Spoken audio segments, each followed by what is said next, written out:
Assalamualaikum warahmatullahi wabarakatuh. Alhamdulillahi rabbil alamin. Nahmaluhu wa nasta'inuhu wa nastaghfiruh wa na'udzubillahi min syururi anfusina wa min sayyiati a'malina. May yahdihillahu fala mudhillalah wa may yudlilhu fala hadiyalah. Asyhadu an la ilaha illallah wa asyhadu anna Muhammadan abduhu wa rasuluh sallallahu alaihi wasallam. La nabiyya ba'da, amma ba'du. Baiklah, izinkan kami dari kelompok 3 memperkenalkan diri terlebih dahulu. Saya sendiri Muhammad Farhan dengan NIM 2030101131. Selanjutnya yaitu Vela Rahayu Astuti dengan NIM 2030101166. Selanjutnya yaitu Weni dengan NIM 2030101167. Dengan dosen pengampu Ibu Desri Jumiarti MPD Kons. Baik, langsung saja kita masuk ke dalam pembahasan materi yang berjudul keberadaan BK atau konseling pada satuan pendidikan. Materi ini terbagi atas dua.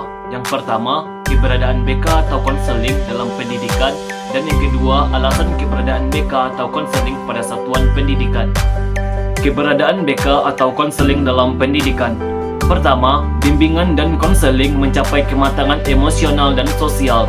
Sebagai individu dan anggota masyarakat, selain menyumbangkan kemampuan inteleknya, bimbingan dan konseling menangani masalah-masalah atau hal-hal di luar bidang garapan pengajaran, tetapi secara tidak langsung menunjang tercapainya tujuan pendidikan dan pengajaran di sekolah-sekolah itu.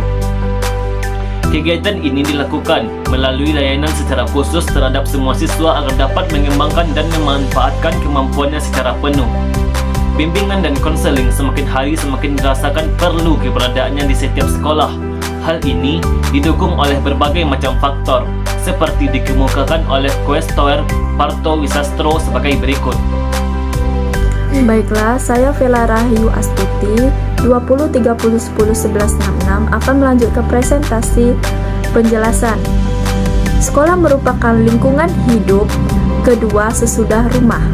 Para siswa yang usianya relatif masih muda sangat membutuhkan bimbingan, baik dalam memahami keadaan dirinya maupun mengarahkan dirinya dalam mengatasi berbagai macam kesulitan.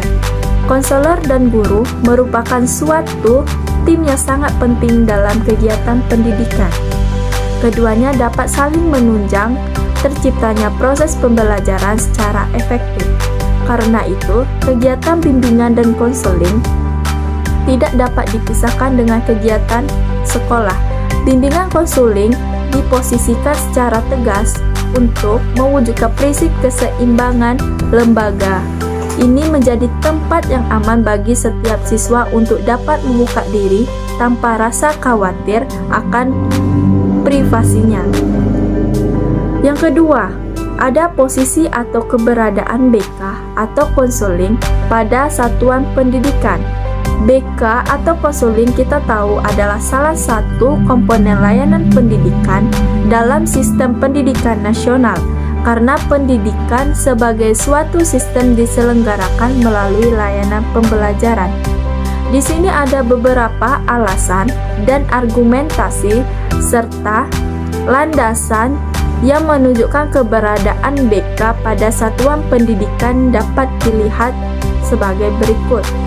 Yang pertama, bimbingan penyuluhan atau yang sekarang kita kenal dengan BK atau konseling selalu merupakan momen ilmu mendidik.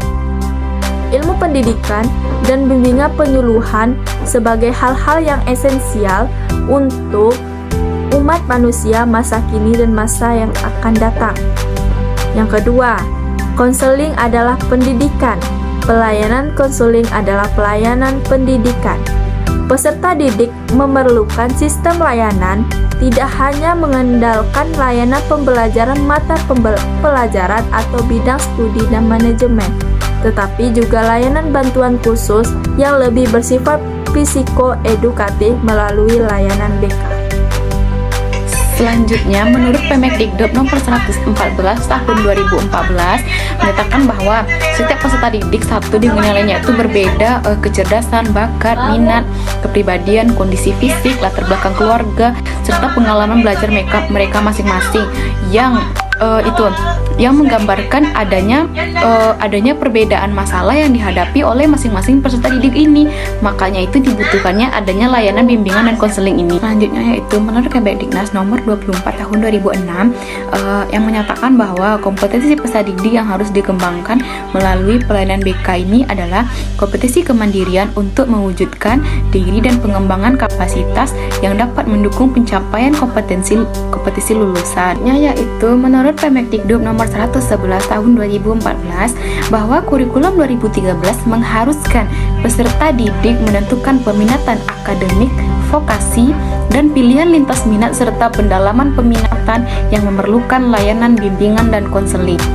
Yang terakhir yaitu adalah pendidikan yang bermutu itu adalah yang mengintegritaskan 3 bidang kegiatan utama secara sinergi.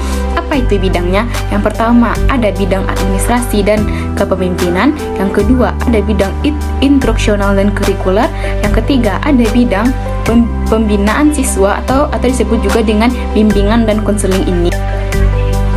Jadi kesimpulannya itu adalah kedudukan bimbingan dan konseling sekolah itu adalah sebagai alat untuk memahami perkembangan siswa, dapat menjadi dasar bagi pengembangan strategi dan proses pembelajaran yang membantu siswa mengembangkan perilaku-perilakunya yang baru.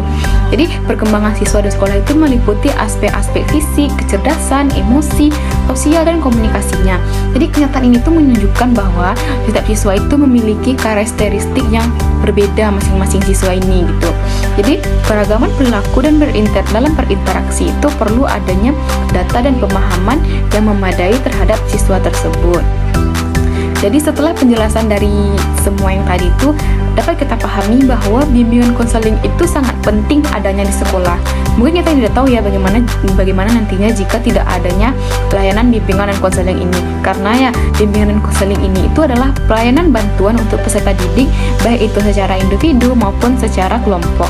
Jadi guru yang dianggap baik itu adalah guru yang bisa atau yang berhasil memerankan peranan bimbingan dan konseling ini dengan sebaik-baiknya. Sekian presentasi dari kami kelompok 3. Lebih dan terkurang kami mohon maaf. Wabillahi taufik wal hidayah warida wal inayah. Assalamualaikum warahmatullahi wabarakatuh.